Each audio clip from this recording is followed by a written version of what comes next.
Hey guys, Steven here back with another video, and today I'm going to teach you how you can easily recreate the Vogue magazine cover using PicsArt and Over. I'm going to show you two different methods you can use, and this is for people who don't want to use Photoshop and just want to do it on their phone. This is an ongoing TikTok trend right now, and it's expanded onto Twitter and Instagram and other social platforms. So if you guys enjoyed this video, make sure to hit the thumbs up button, and with that being said, let's get straight into it.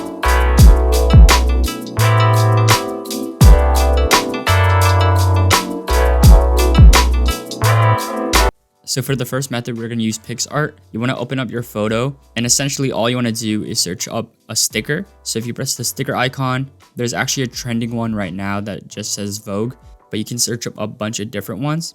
The great thing about this method is there's just a lot of variations. It's not just the logo, there's like different text you can add on top of it. And in general, PicsArt is a great photo editor. It's also free. So you just want to resize it, and once you're done, you can save it.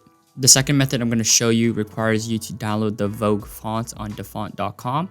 If you have the premium version of PicsArt, you can actually just do it on PicsArt. But because I don't, I'm actually going to use an app called Over. So you want to download your font. You want to open it up in your file explorer on your phone. So it's going to be different on iOS and Android.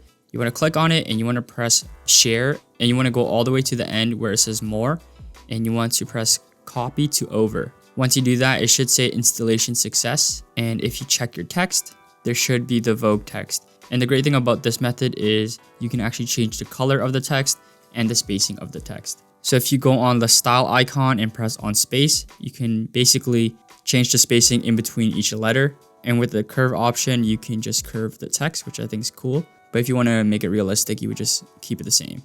And yeah, that's a really quick tutorial. I'm going to make more of these in the future, because I know everyone watching does not have Photoshop and just has their phone for this type of stuff. So if you guys enjoyed, make sure to hit the thumbs up button. With that being said, my name's Steven, and I'll see you in the next one.